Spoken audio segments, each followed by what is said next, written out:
Live from downtown Tulsa, Oklahoma's own News on 6 starts now. It's a heinous crime. This was a vicious, violent murder that happened in our community, and we want it cleared. We want it solved. First at 10 tonight, a man accused of beating a prior woman to death is now at the top of the Oklahoma Attorney General's most wanted list. Thanks for joining us. I'm Lori Fulbright. That murder happened in 2004 and is the only cold case on the books in Pryor. News on 6's Aaron Conrad talked to one of the original investigators in the case. Aaron? Well, Lori, that investigator tells me murders aren't very common in Pryor, so this case has lived with him for years now. He says he hopes with some new attention on that case, their suspect is brought to justice. Former Pryor Assistant Police Chief Derek Melton remembers the night of Shelley Huffman's death well. The images, what you see on the scene, those things never really fade away. They're there. Huffman's ex-boyfriend Alfonso Mondragon has been on the run from police for nearly 20 years. He was 29 at the time of the murder and would be almost 50 today.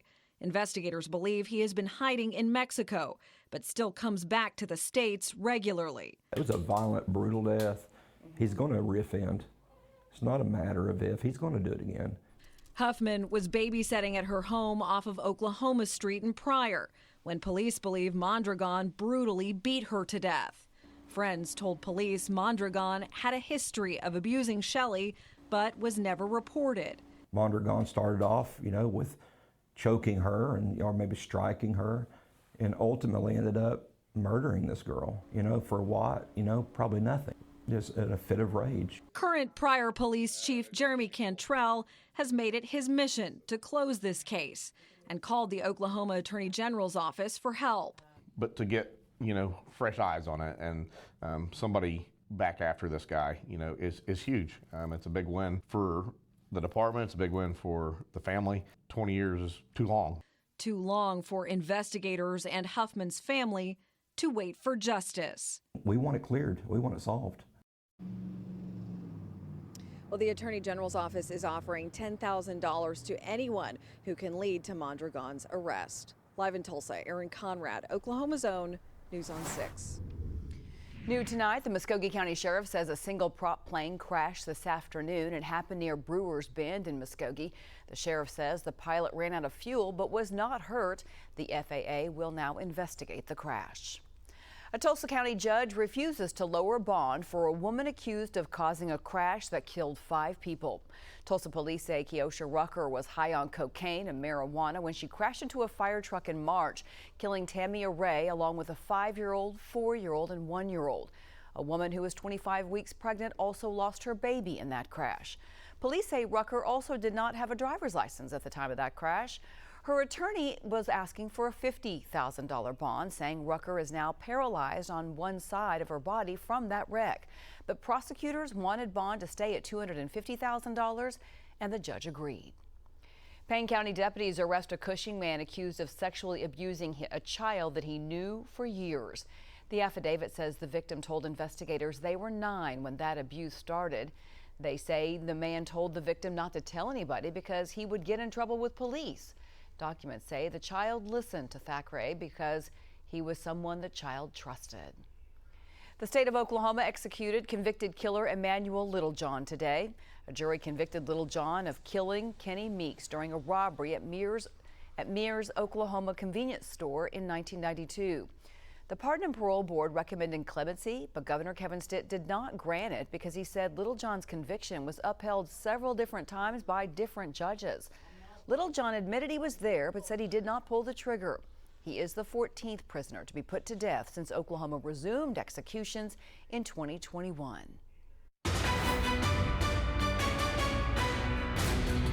It is a bad night in the Big Bend area of Florida. It's just coming on shore right now. The eye wall has just approached and moved over land, and we have had winds of 140 40 to 150 miles an hour, some wind gusts to 155.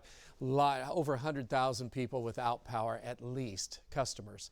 And so it is a rough night in those areas. So again, not looking good for the folks there. Here, it is a whole different world. State Fair is going to be winding down here in the next hour or so, and it is gorgeous weather tonight. Our temperatures have been generally ranging in the 60s. We're at 52 this morning. It was a chilly start during the morning hours, and then the afternoon, sunshine, dry air. We blew up to 85, as well as up in Bartlesville. So again, big time warm-ups. Now our temperatures tonight in the metro have cooled off. We're in the 60s.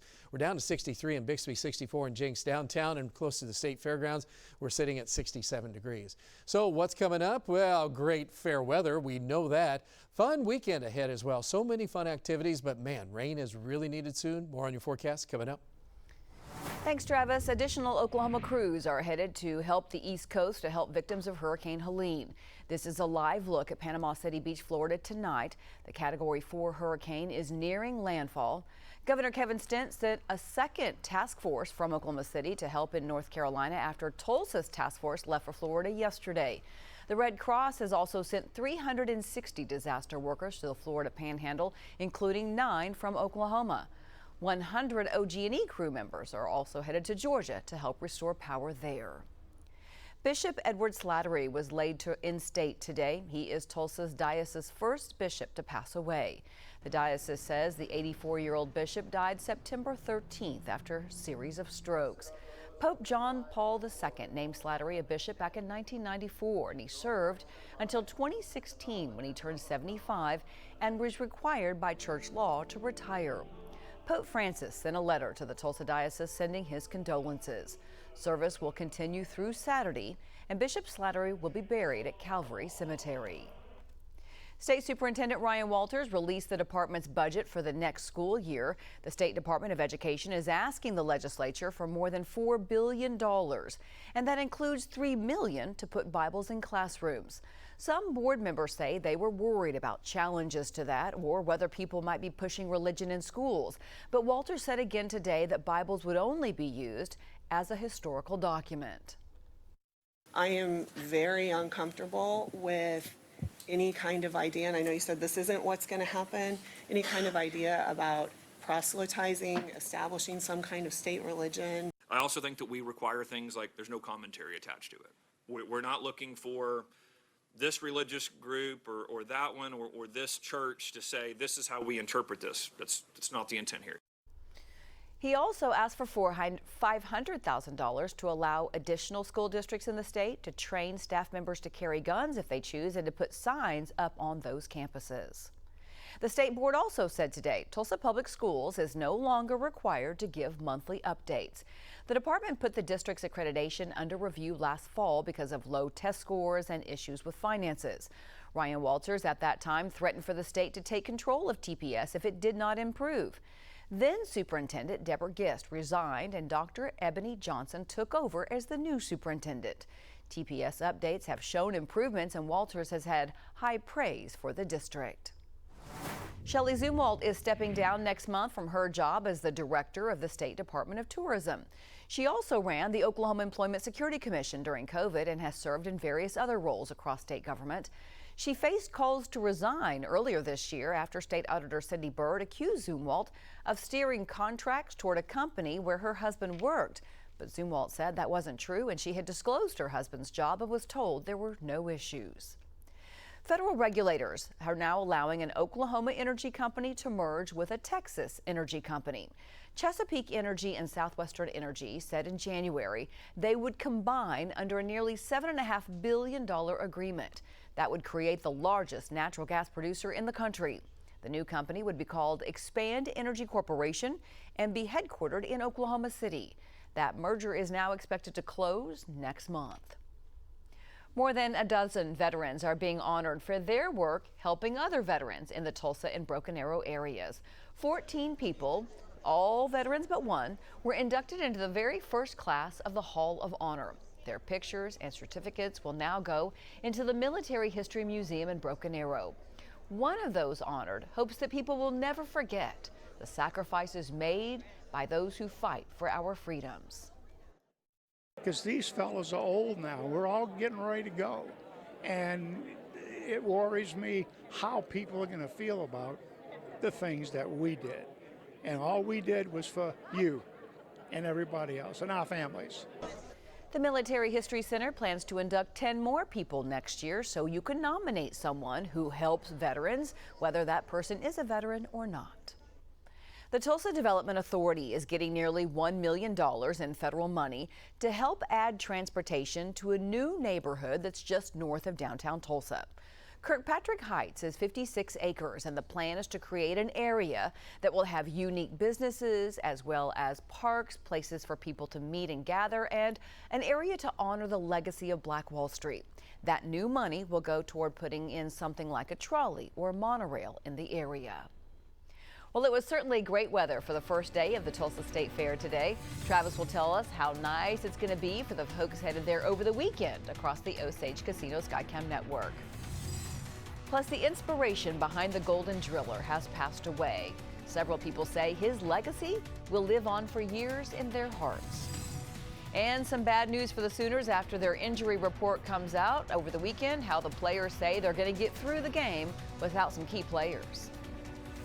I'm Leanne Taylor. Tomorrow on 6 in the morning, the FBI is warning Oklahomans about a scam targeting the elderly, how you can protect your family.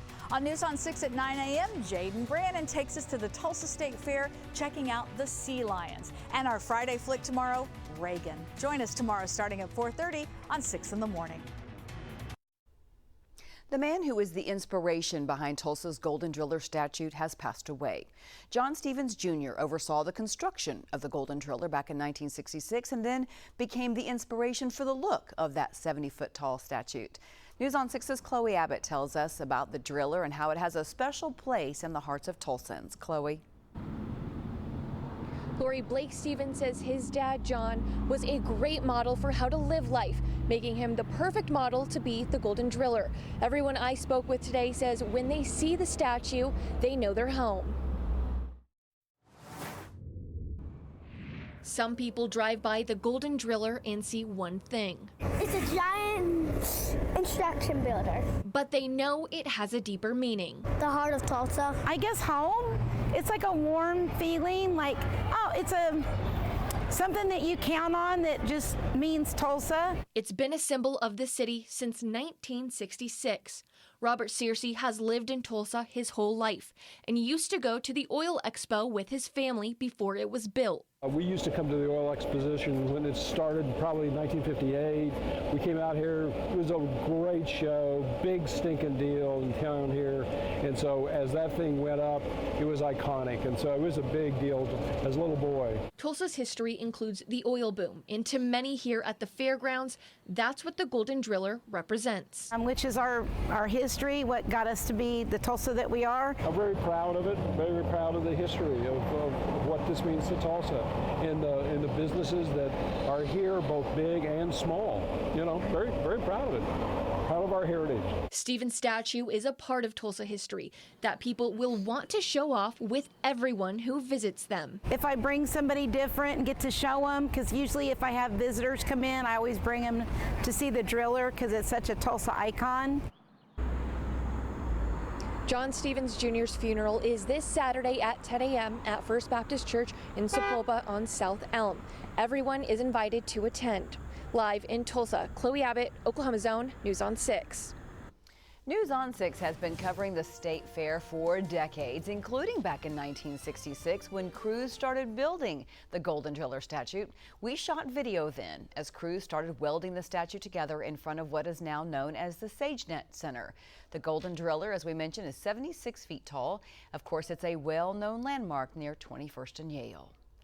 The first day of the Tulsa State Fair is about to be in the books tonight. News on 6 is once again glad to partner with the Food Bank of Eastern Oklahoma to raise money for the Food for Kids program. So when you donate, you also get to pick which News on 6 anchor team you would like to see kiss a pig, our morning crew or the evening crew. And right now, the evening team is in the lead by more than $1,400. Come on, people, there's still time to turn that around. The team with the most money at the end of the fair, of course, as you know, will kiss a pig. We're going to be collecting donations at our booth as well as newson6.com/fair. You can also text the word PIG to 79640 to give. Craig and I will be at the booth Saturday morning and Sunday afternoon. We would love it for you to come by and say hello. From the Bob Mills Weather Center, the Oklahoma weather expert, Travis Meyer. All right, some real serious stuff going on again in Florida, in the Big Bend area of Florida.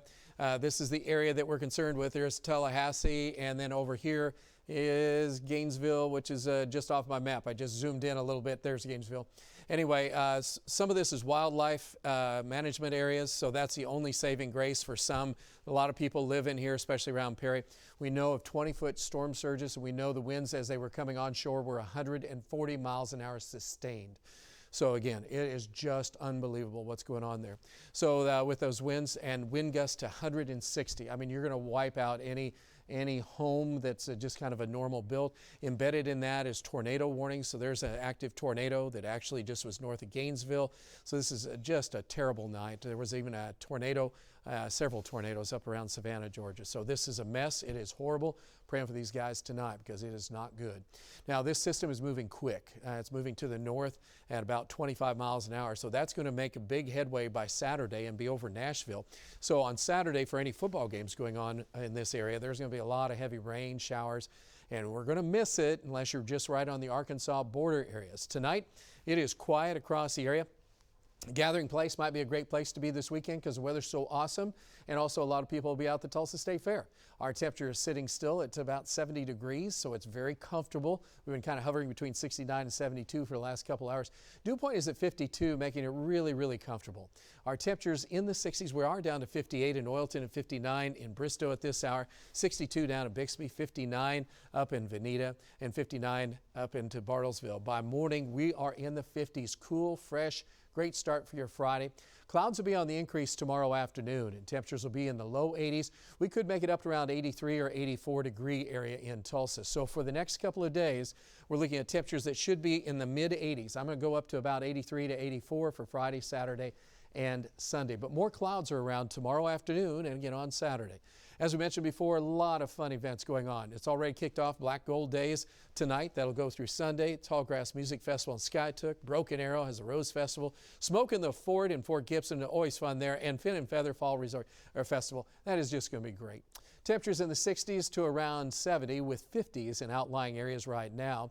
As we look at Friday, clouds will be increasing tomorrow afternoon, cooler to the east with a few showers.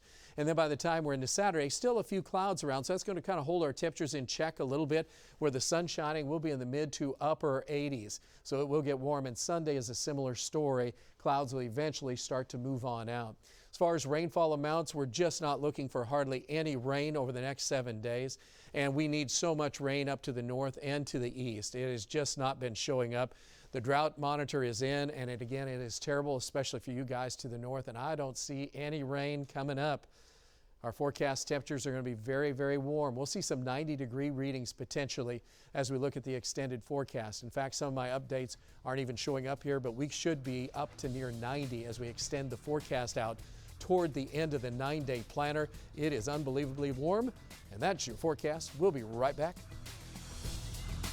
Driven by your Oklahoma Ford dealers, this is News on 6 Sports with Justin Woodard. Hoping for a better result in Manhattan, tops the Window World Sports Desk. The last time Oklahoma State played at Kansas State in 2022, the Cowboys did not score a touchdown and lost 48-0. Looking to even its Big 12 record at 1-1, OSU needs quarterback Alan Bowman to be on his A game Saturday afternoon. Bad offense for 3 quarters in a Big 12 opener cost Bowman and the Cowboys against Utah. K-State is 15th in the nation in stopping the run, so Bowman might have to lead the way if the Wildcats can contain Ollie Gordon. Good news, though, after losing their league opener last year, the Cowboys went on to win 7 of their last 8 games to reach the Big 12 title game. And Bowman says the Pokes are up for the challenge once again. We'll see how it goes on Saturday, but I'm excited. Those guys are obviously a really good team. They have a great culture. They've been doing the same thing for a long time, just as we have. We still have everything in front of us. We can still win the Big 12. As realistically, we wouldn't want it any other way to Oklahoma State, the hard way. That's what we like to do things around here. So you know what? As we did last year, and we showed, I think we're a better team than what we were last year. So I wouldn't doubt us to go run the table. An updated injury report for Oklahoma is not good. Wide receivers Deion Burks and Andrew Anthony have been downgraded to out against Auburn. Running back Taylor Tatum will also miss the ball game. Without their top 5 wide receivers, the Sooners are turning to Michael Hawkins Jr., and he's set to become just the second OU quarterback to make his first start as a true freshman in a true road game. We got to be better, point blank, and then we got to execute, what's called. And so, we got to be persistent, we got to be determined, but we got to stay together. This is when I think that we let our light shine, man. This is when it'll reveal who we are, but it'll be for all the right things. Tulsa's defense played lights out in last week's win over Louisiana Tech, but now it's time for American Conference play. First up, a road test at North Texas. Golden Hurricane head coach Kevin Wilson hopes their best football is ahead. We are playing for the opportunity to be in the conference championship game, and now it is a conference game. So everything that you're playing for throughout the year is kind of now full throttle, meaning, okay, here's the opportunity to position yourself. Our goal is to fight as much as we can. First of all, to be a bold team. Second of all, to position ourselves in the conference race, to have a chance to be in the championship game, and that starts this week. League plays here in high school football, and what a way to start in District 1 6A Division I with Bixby hosting Jinx. Since 2018, the Spartans are 76-3, but only 1-2 against the Trojans at home. Bixby, though, has won 6 of the last 7 meetings, including winning last year's 6A D1 title game. The Trojans entered the district opener at 1-2, while the Spartans are 2-1. Yes, Bixby has rebounded nicely since their Week 0 loss to Owasso. We lost the first game, and hopefully we've learned a lot from it. We were exposed in some areas, and hopefully we've grown as a football team. You never like to lose, but sometimes they can be healthy because they can expose some things that you have to get better at. You got to prepare in football for the next week. You can't dwell on a win or a loss. You think that's going to be any fun tomorrow night? We'll see, right? It should be. All right, thanks so much. We'll be right back.